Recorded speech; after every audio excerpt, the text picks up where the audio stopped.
5, 4, 3, 2, 1, 0.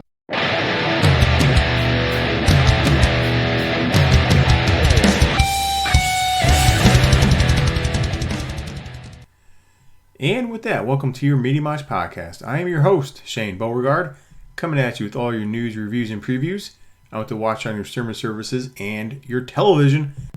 I hope everyone out there is having a great week. Everyone's staying safe and keeping your social distancing in this crazy times that we're in. I don't know if I'm going to make it. And I know there are a lot of people who are in worse situations than me. But my kids are quote-unquote on spring break this week, which I thought they would have been on spring break for about 2.5 fucking weeks by now. But no, it's been a long week where every day feels like the same day. And I am quickly trending towards the full bearded, flannel wearing, poker card playing with coupons Michael Keaton at this point. By the end of the month, I'm actually afraid to find out what the hell is going to happen to me. I am slowly losing my mind. And I'm not going to go into long, boring details of my day-to-day since I am the teacher. I am the teacher, the chef, the maid, whatever you call it. I'm everything rolled up into one. My recording studio, or I should say recording spot, has been taken by my VP since she is now working out of home. So I have been trying to find a room to record in for the past week. So thank you for bearing with me.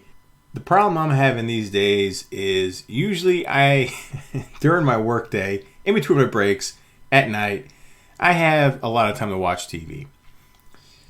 But recently, with my kids home, and I'm home, and my VP's home, now my kids go to bed at 8 o'clock. They're in their rooms by 8. I should say that. They're not in bed by 8. Because my son, who has morphed into a 16-year-old, and he's only 6, keep that in mind, doesn't go to bed till about 10, 10:30. Sleeps till about 10, 10:30 in the morning. My daughter, on the other hand, is out like a light by 8:30, which is fine. The problem is, I've been getting up early, even though I have no reason to get up early. I've been getting up earlier just because I want to keep myself, one, into a routine, and two, I figured, hey, this will give me an hour or two to watch something that I want to watch instead of watching kids programming all fucking day when they're home. And the problem is, when they're outside playing, I honestly feel guilty sitting on the couch watching TV while my VP is actually doing work in the office. Even though I work, again, around the house, but still, I just can't do it. I am not programmed to sit there and watch TV while she's actually doing work. So, my point is, my daughter now gets up as early as I do. So, as soon as I get out of bed at 6:15, 6:30, I hear her door open. I'm like, fuck. So, no TV time for me. The good news is, I finally turned around to Saved by the Bell. Yes, the original Saved by the Bell. She absolutely loves it. And I'm actually getting a kick out of watching it again for I haven't watched Saved by the Bell concurrently like that in a long time. It's really funny looking back at a couple of those episodes. So that's the good news. Bad news, I already told you. So it's been fucking crazy out there, folks. So and I'll tell you what I can't stand. I'm sorry before I get into what I watched this week. Now I know everyone has to wear masks when they go outside. I don't have a mask. I'm not making one out of a fucking handkerchief. I refuse to wear a mask when I ride my bike in the woods. It's not going to happen. You can give me all the dirty looks you fucking want as I ride past you. I'm not doing it. We're outside, and two, I'm enough distance away from you unless I crash physically into you where you're going to be fine. So the concepts of the masks outside kind of bother me. I'm not going to be honest with you. I know it's kind of a dickish thing to say, but it does. So the other thing that bothers me out of this whole thing is this is the problem with social media. This isolation outside of my kids being home does not bother me. Because if you know me, I'm not a social person by nature. I am a lone wolf. I like being by myself. I can occupy myself. I am totally fine. But outside of that, being on social media, how fucking stupid. And I'm sorry if you guys do these, but I just find them ridiculous and just stupid. Where people are getting together through Zoom and eating dinners together. Like a Zoom dinner party.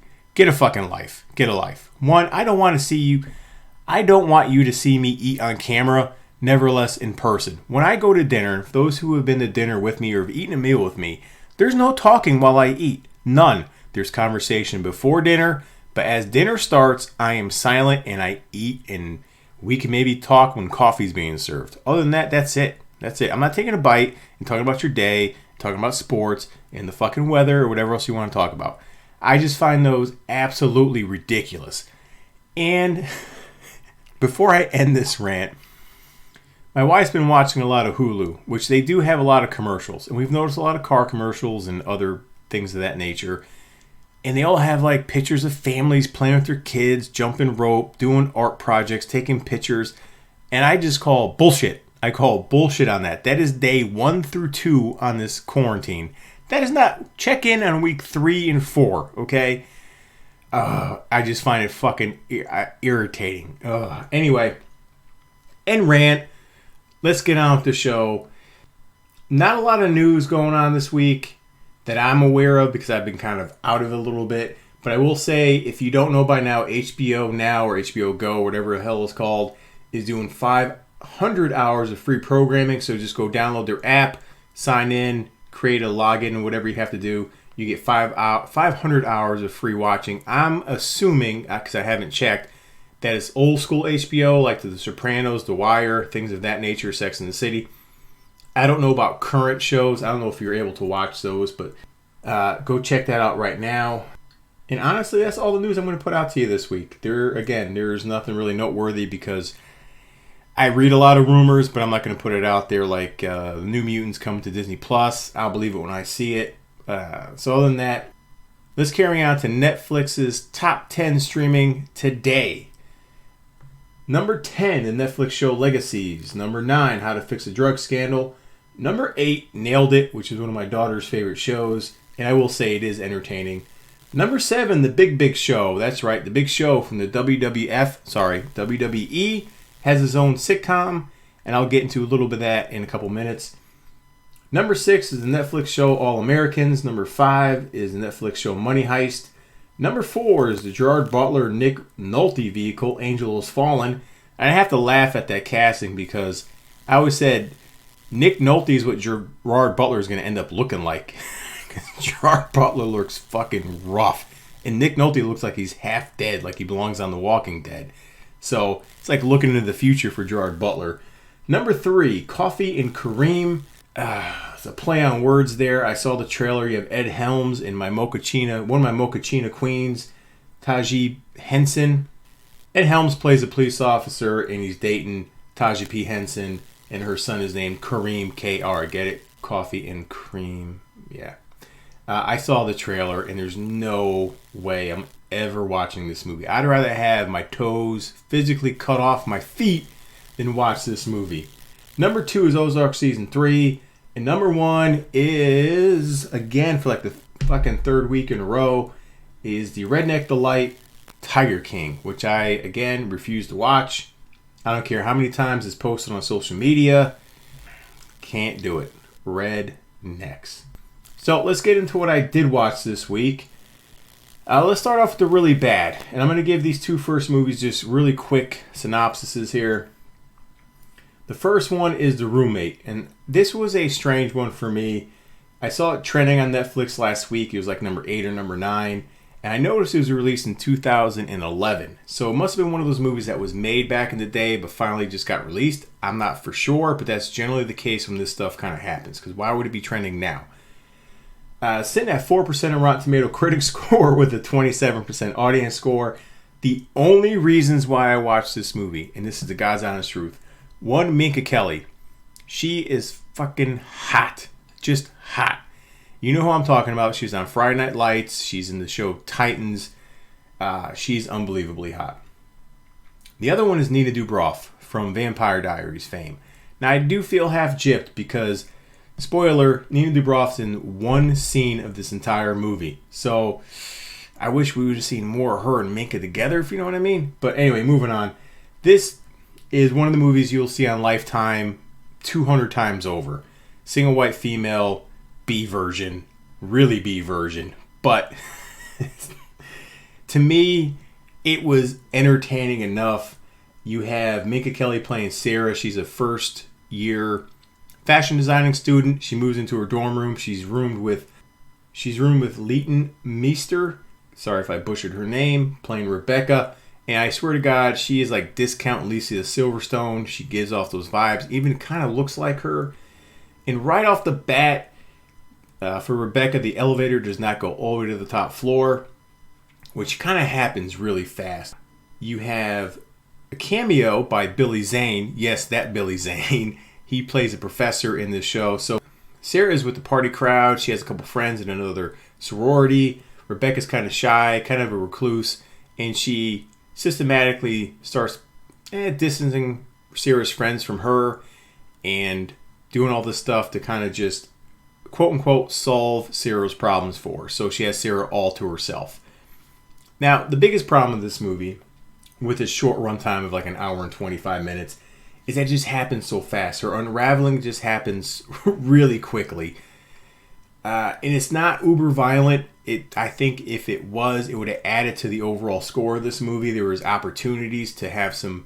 If you would have had Rebecca go on a killing spree or systematically really picked off her friends and the professor, it would have been a better movie, but she really doesn't.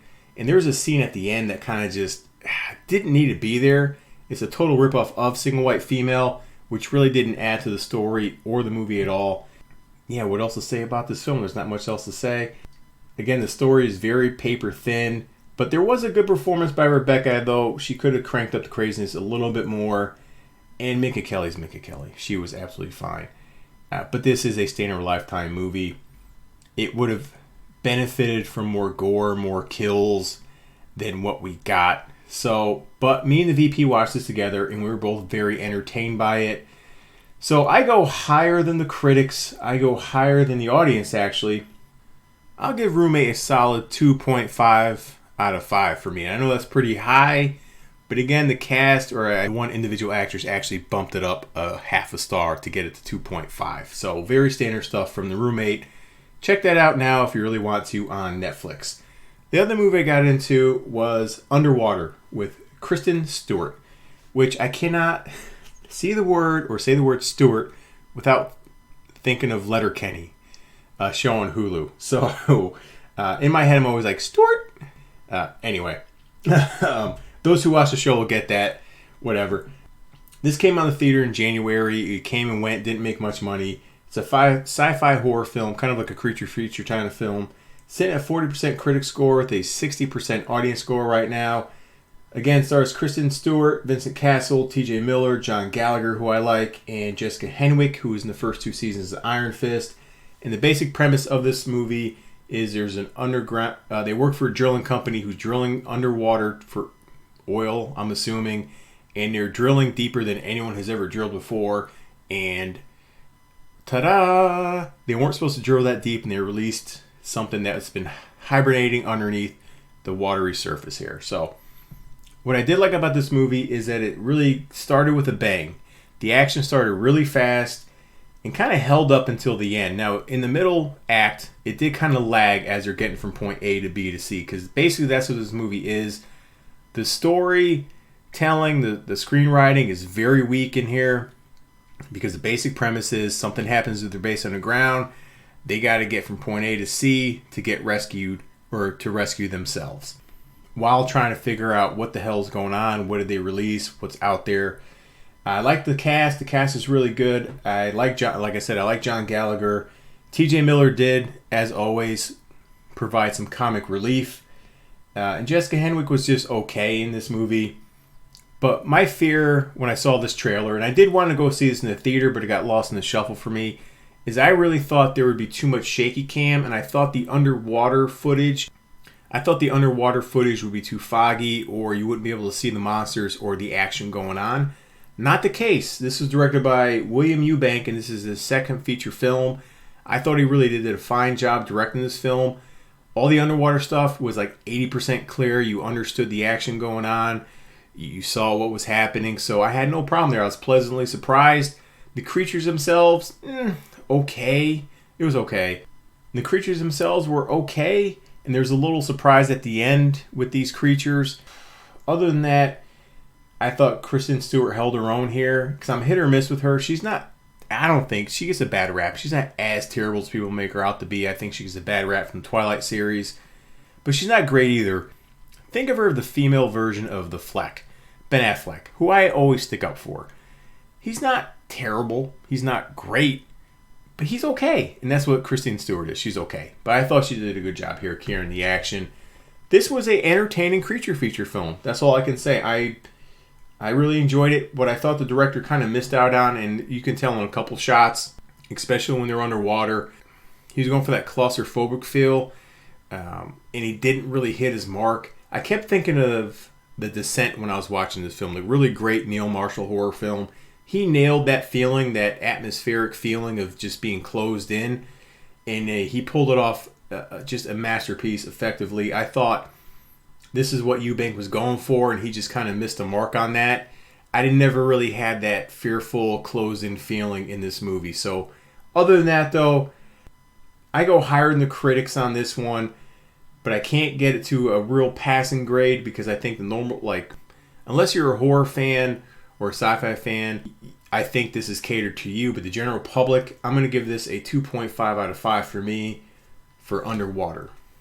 Now, moving on to the main event, I was unaware of this movie. This was trending on Netflix a couple weeks ago, as high as number 3, I think. And I had 3 people within the span of one day say, hey, this is a Shane movie. You have to watch this movie. That is The Platform. Released this year on Netflix. It was in the Toronto Film Festival. First-time director. Sitting at 84% critic score to 70% audience score. And in this movie, you have it's a one set piece movie. It's a vertical prison with 1 cell per level. You have 2 people per cell. And you have this platform of food that goes from bottom to top. 2 minutes per level per day. And that's the only chance you get to eat. The levels change every 30 days. And randomly you go to different levels. So you don't know what levels you're going to. So you don't know what levels you're going to end up on. That is the basic setup of this movie. This movie at times is just gross. It's gory. It's violent. Not much humor per se in this movie. I will say off the bat, I did like the design of the prison. I like the premise. It's aesthetically pleasing. I thought for a first-time director, he did a great job setting up his prison. But as I was watching this movie, I kept thinking, in my head, and now I have no way to verify this, is that I guarantee you he came up with the concept of this prison before he actually came up with the story, because that's where this movie lags, is the actual story. Now, the movie starts you off, you have the main character, Goring, and I'm sorry, I didn't write down the old guy's name, but he wakes up, and he's with this old guy who has a month left to go, and the first 15 or 20 minutes are these 2 bantering as Goring's trying to find out how this prison operates. He brings one book with him, Don Quixote, and the old man's explaining this is what you have to do to survive. You have to eat this food, and as the food platform goes up, you're basically eating scraps and partially bitten pieces of food. And I swear, it took a lot to get through the first half hour of this movie, because just the way the old man was chowing down in this movie, he had fucking grease all over his face. Just the sounds were amplified as he was crunching into stuff. It was disturbing. So, Goring voluntarily enters this prison. Goring voluntarily enters this prison in exchange for a degree. What kind of degree? I have no idea. I don't really know his main purpose being here, and that's one of the problems I have with this film. We don't know who's running the facility, why it's set up the way it's set up. There's just a lot of questions surrounding the facility and these characters that just kind of get left unanswered. But it was just visually striking. And as the movie goes along, Goring has 2 or 3 different cellmates. And I will stop here for a minute because it's funny, as I'm breaking down this movie, it does kind of parallel what's going on today with just human behavior in general. Because I was going to say Food Line, but the regular grocery store, and you see a bunch of empty shelves where people are hoarding food. Now, there's a scene in this movie where he's paired with a woman and they're in one of the lower levels, so they have kind of their choice of what to eat. And she's kind of setting plates for the people above them, hoping they would fix plates for the people above them. And her main point was if people made or ate portion sizes, there would be enough for the entire prison to eat. But that's not human behavior. We're all, to an extent, selfish fucking assholes. That's just the bottom line. Not the majority, I should say, the majority. It would be nice if everyone ate portion control. so everyone can eat. But just take a look at what's going around today with fucking toilet paper and chicken. It ain't gonna happen. It's kind of every man for themselves. So, and you have to bear with me during this because I'm really trying to talk about this movie without spoiling too much. There's a wildling woman that appears, and she ends up riding the platform up and down once a month to try to find her so-called daughter, which we don't know if it's real or not. And so Goring the whole time is trying to figure out how many levels are in this prison, and he actually gets on board with everyone sharing the food. So again, the first act of this movie, I was on board. The second act is where this movie kind of fell apart, especially the end. The end fell totally flat for me. And I was very entertained up until that point. So you have your themes of capitalism, and again, human behavior, which were nice. The Don Quixote themes are in here as well. So it did have some things going for it. But story-wise, I wish they would have just answered those questions and just developed more. I guess I was just left with a lot of questions, as opposed just to being, visually pleased. I kept thinking as I was watching this movie, of Snowpiercer. Again, another visually striking movie, but better done, with very similar themes. That's why I thought of Snowpiercer when I was watching this movie, The Platform. And this happens once in a while. I wasn't on board. A lot of people really love this movie. I just thought it was okay. And this is a Shane movie, just to clarify. This is the kind of movie I would normally really dig on.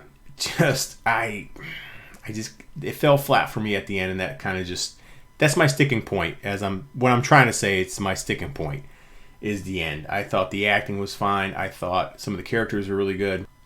I like the set design. It just, it fell flat. So in the end, The Platform did not get over the top for me.